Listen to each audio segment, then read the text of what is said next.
Well, they have different toys.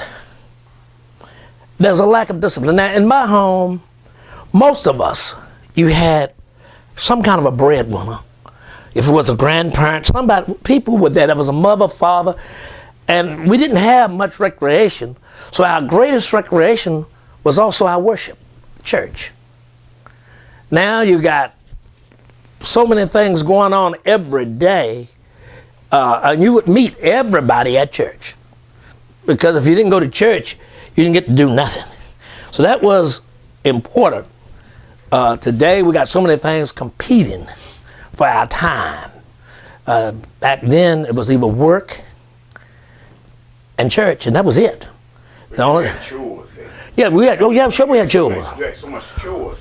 When But you came some- from school, you had so much chores to do that it would take you almost till dark to get those chores done. We had Cow, we had milk, wood to cut, chickens, pigs, chickens, pigs, all that stuff. And not only that, when I got old enough, I had a job cleaning fish. There was a Fredericksburg fish market right at the Chatham Bridge in Fredericksburg. It was closer to the bridge, and it was closer to the bridge than any building that's there now, because we tore down the old fish market and we built a building now that's a real estate office or something. It was a beauty shop and a whole bunch of things. I helped build that building. It was Fredericksburg Fish Market, and I cleaned fish, and helped serve customers, what have you. How old were you? I started that when I was 14. Then I worked at a ladies' dress shop, Jonley shop. And then when I was, my 15th birthday, I got a job delivering prescriptions. And there I think I got 60 cents an hour. On a day like today, they had a scooter that I would ride and deliver prescriptions. And like you go to the doctor today, the doctor calls in your prescription, you go to the drugstore, pick it up. Back then, the drugstore would deliver it to your house. And that's what I did. In fact, it was quite amazing how I got that job. I was walking on Caroline Street, and the fella had there was a sign in the window, and it said, "Driver wanted." And that was the day before my birthday. I walked inside, and I said, "I'm applying for the job, driver wanted." I'd been driving on the open highway since I was 11. And I can tell you another story about that, too. But anyway, I walked in, and Dr. Willis, who was the senior partner there at Willis Drug Store, he says, "Young man, are you old enough to drive? Do you have a driver's license?" I said, "No, sir, but tomorrow I'll be old enough and I'll have a license." He looked at me and he said, "You know, I like your enthusiasm." He said, "I put that sign up about a half an hour ago, and I'm going to take it down." He said, "Because if you get your driver's license tomorrow, you come on back here, you got the job." And that was the way I got that job.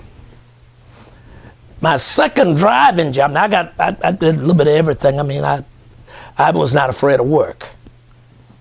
My second driving job, I got 1 year to the day of my first driving job. And I credit my sister Gladys and my cousin Elaine for that job. Our bus driver, he was a fellow who liked to drink Coke. But we found out, and you could smell it, and that his Coke bottle had just a little Coke in it for color, and the rest of it was alcohol, whiskey. So he was drunk driving down the road. You know what River Road is? Think of River Road with no guardrails or nothing. And the kids didn't like to ride down there to begin with, because it looked like you could look right down into the water, and it was just something else. You didn't have as much undergrowth as you have there. There was other houses. There were houses even between the road and the river there. At least one, maybe two, and a big garden down there. So this guy, he's all over the road drunk, driving the bus. And my sister Gladys and Elaine decided that they did not have to ride with a drunk bus driver. So they just, when he got to right here where you now call, I guess that's Chatham Road, Route 3 and all that. When he got there on River Road on the end of the bridge, they just stopped him, got all the kids off the bus, asked them all to get up. We're going to walk across the bridge, get a telephone, call somebody to come get us and take us home. Everybody got off the bus except two people. See, Bernard, he was not going to challenge my sister. I know that. But this one year, he was sort of like me. He may challenge her. And he felt that a ride home with a drunk was better than a long walk. Him and his buddy Lawrence Boxley, they stayed on the bus. But anyway, they called, and my dad went to see T. Benton Gale, who was the superintendent of the school right after that. They got him home first. And the fellow was at home drunk. T. Benton Gale, my dad, and my cousin, her brother, went with T. Benton to his house. And then they said, okay, well, who are we going to get to drive the bus? Because they're having trouble getting bus drivers. Her brother agreed to drive the bus for 2 days or 3 days or something. And the T. Benton Gale looked at my dad and said, your son Frank, he's 16 years old, he can get a bus driver's license. At first my dad thought he was crazy, but T. Benton told him, well, he probably drive it better than you did. And my dad remembered the fact that he learned to drive that old Model T and what have you before his dad did. So he says, okay. So I guess about a day or two later, you got a driver's license, a chauffeur's license for driving the school bus. He drove the bus. Well, the day I became 16, I was in the 10th grade. They didn't have a substitute driver. See, they had different drivers for black kids and white kids, and they didn't have a substitute driver.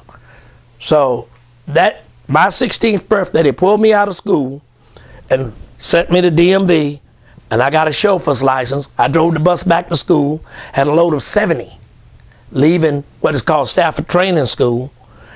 And then I went up to a school up in Berea, right across from Geico. Got 40 more kids there. And every day from the time I was in the 10th grade on, I drove a school bus. Because I'd be there, I got paid, but I drove it. And we had a lady who didn't like to drive when the weather got bad. And whenever we had snow and stuff, they didn't cancel school quite as quick as they do now. I'd drive her around. How has growing up and living in Stafford shaped you as the person you are today? It made me an honest person. I was a hard worker. I don't mind telling it like it is. And one thing, I guess I'm not afraid of it. I'm almost not afraid of anything. We used to take trips with the church, and we went to the Washington Zoo. And I disobeyed my sister twice and my mama. I didn't get spanked that day, but I got lost twice too. Y'all remember that? First time, they wanted, well, you got that. I liked elephants. Always have. Don't ask me why. They want to go to all these other pavilions, and I wanted to stay there and watch the elephants. So they left, and I just got away from them, and I stayed there. And I don't know, I must have stayed there an hour or so, just watching the elephants, people throwing peanuts at them. Every now and then somebody give me some peanuts, and I'd throw them at these elephants. And then something says, John, well, you may as well go ahead and get something to eat. And I looked, I could see the parking lot finding my way where the bus was, but I couldn't figure out how to get back down there. So finally, a police officer, I saw him and I talked to him. He showed me how to get back. The bus was waiting, everybody was down there waiting on me. We got to the monument. Frank will remember this thing. And because of my bad feet and all, Mama let Gladys and Frank walk up. I wanted to go up, Mama wouldn't let me go. Did you walk up that time too, Eli? Yeah. I figured that B, you probably walked up too, didn't you? But anyway, we got up to the top on the elevator, me and Mama. If nobody else up there, basically, those folks walked up. So I said, I'm gonna try these steps. If there's steps coming up, they gotta be going down. So Mama, she's there looking out, and I'm hearing them talk. She and some other ladies, talking to her how the people looked, how you could see around and everything out the window. Yeah, somebody. So anyway, I found the steps. I got a plan. Down the steps I went. I met them on the way up. I got so tired. They all had gotten back down to the bus and was ready to go. Nobody knew where I was. And Gladys, Frank, Elaine, B, told Mom, we saw him on the steps. Well, she was ready to whip me, but your brother, Johnny, he walked back, and when I got down, he was there waiting for me. And they carried me out. I didn't get no spanking that day. But they were so glad that I made it down okay. They was a little worried about me, but my family was very concerned about me all the time. And I gave them a run for it. I did some crazy stuff. All of us drove school buses. And back in 1960, I believe it was. No, was it 60 or 61? What's that? That you and Gary then went up? 61? 60, yeah, 60. My brother and 4 others, he can tell you that. My brother and 4 others attempted to integrate Stafford High School up here. Her brother, Johnny, who has a name similar to mine, we're both John A. Whites, even though his is Arthur, mine's Anthony. We had an uncle, John A. White. But anyway, people were afraid to let you use their vehicles and stuff. Her brother told me and Sherman that we could use his vehicle for them to drive up to that school that morning. He used the vehicle, and I drove that vehicle back home. I said that to say this. Just